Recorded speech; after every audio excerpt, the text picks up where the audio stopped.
அந்த மலக்குமார்களுக்கு கிராமம் காத்திடும் என்று சொல்லுவார்கள். அது அல்லாஹ் தஆலா இந்த உலகத்தில் படைக்கப்பட்ட ஆதம் அலைஹிஸ்ஸலாம் அவர்கள் காலம் தொட்டு இந்த உலகம் அழிகின்ற வரைக்கும் ஒவ்வொரு மனிதனிடத்திலும் அந்த 2 கேமராக்கள், கிராமம் என்ற கேமராவும் காத்திடும் என்ற கேமராவும் இருந்து கொண்டே இருக்கிறார்கள். அந்த 2 கேமரா இந்த சமூகம் மறந்துருச்சு. அந்த கேமரா உள்ளவர்கள் என்ன எழுதுகிறார்கள், என்ன பதிவு செய்கிறார்கள், இது ஒரு நாள் அழிந்து போகக்கூடிய குல்லுமன் அலைஹா ஃபான் அல்லாஹ் குர்ஆனில் சொல்வதை போன்று இந்த உலகம் ஒரு நாள் அழிந்து போகும். அது உள்ளவை எல்லாம் அழிந்து போகும். அதில் நீங்க வச்சுக்கிற கேமராவும் அழிந்து போகும்.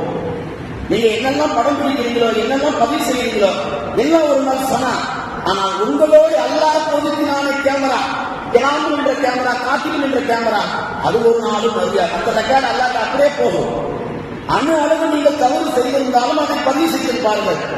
அணு அளவு நீங்கள் நன்மை செய்திருந்தாலும் அதையும் பதிவு செய்திருப்பார்கள். அப்படி அல்லாஹ்வால் தரப்பட்ட கிராமம் காத்திடும் என்ற அந்த கேமராக்களை முஸ்லிம் சமூகம் மறந்துவிட்டு ஏதோ இவர்கள் வானத்திலிருந்து புதிதாக குதித்தவர்களை போன்று, ஏதோ பூமியிலிருந்து புதிதாக எடுத்து வந்ததை போன்று இன்றைக்கு கேமராக்களை வைத்துக் கொண்டு எல்லாவற்றையும் படம் பிடிப்பது, எல்லாவற்றையும் வீடியோக்களாக எடுப்பது, எல்லாவற்றையும் அவ்வப்போது கரண்ட்டுகள் போய்விட்டா, மின் துண்டிப்பு ஏற்பட்டுட்டா, நேரங்காலம் போகலன்னா, வேலை ஓடலன்னா, எதெல்லாம் படம் பிடிச்சோமோ, எதெல்லாம் வீடியோக்களாக எடுக்கமோ அதெல்லாம் பார்த்துட்டு உட்கார்ந்துட்டு இருக்கிறது. இந்தாண்டவர்களே, சமூகத்தில் ஒரு விதமான நோய் பரவி கொண்டிருக்கிறது. முஸ்லிம் சமூகத்திற்கு ஒரு விதமான பெரும் நோய்.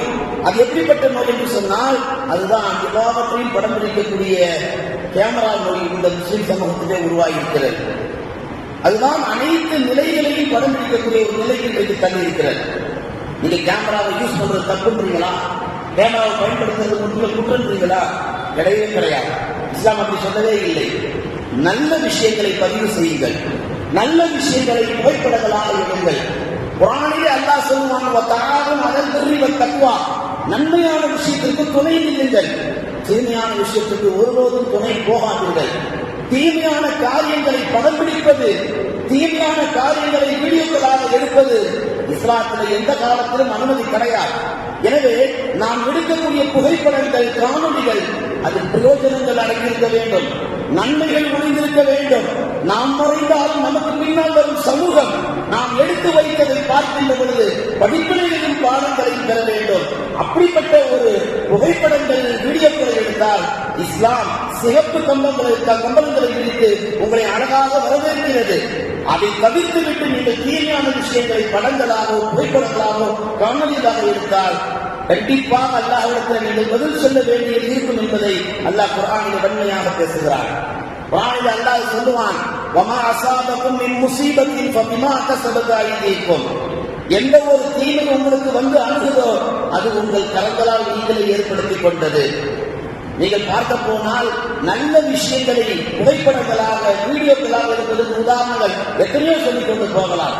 ஹஜ்ஜுக்கு போகக்கூடிய ஹாஜிமார்கள், உம்ராவுக்கு போகக்கூடிய ஹாஜிமார்கள், அல்லாஹ்வுடைய அத்தாட்சிகளை படம் பிடியுங்கள். யார் உங்களை என்ன சொல்ல போகிறார்கள்? அல்லாஹ்வுடைய படைப்பினங்களை அங்கு ஹஜ்ஜுடைய காலங்களில், உம்ராவுடைய காலங்களில் அல்லாஹ்வுடைய அத்தாட்சிகளை எல்லாவற்றையும் வீடியோக்களாக எடுங்கள். உங்களை யார் என்ன சொல்ல போகிறார்கள்? ஹஜ்ஜுடைய உம்ராவுடைய காலங்களில் இஸ்லாத்துடைய அடையாளங்களாக, அல்லாஹ்வுடைய சின்னங்களாக இருக்கக்கூடிய எத்தனை அத்தாட்சிகள், சஃபா மர்வா போன்ற மலைகள், அல்லாஹ்வுடைய பைத்துல்லாஹ்வுடைய வீடு, பெருமானார் வாழ்ந்த மண்ணு, மதீனாவில் அடங்கியிருக்கிற ரௌதா ஷரீஃப், ஜன்னத்துல் பக்கீ என்று சொல்லக்கூடிய கபர்ஸ்தான் மைதானம், இதையெல்லாம் படம் பிடியுங்கள், இதையெல்லாம் வீடியோக்களாக எடுங்கள். சமூக வலைதளங்கள் இதை பற்றி உண்டான விழிப்புணர்வை அதிகப்படுத்துங்கள். ஒரு முஸ்லீம் சார்ந்த பாரம்பரியத்தை வீடியோக்களாக, படங்களாக எடுத்து போடுகின்ற பொழுது அதிக பேர் பார்ப்பார்கள். நல்ல வரவேற்பு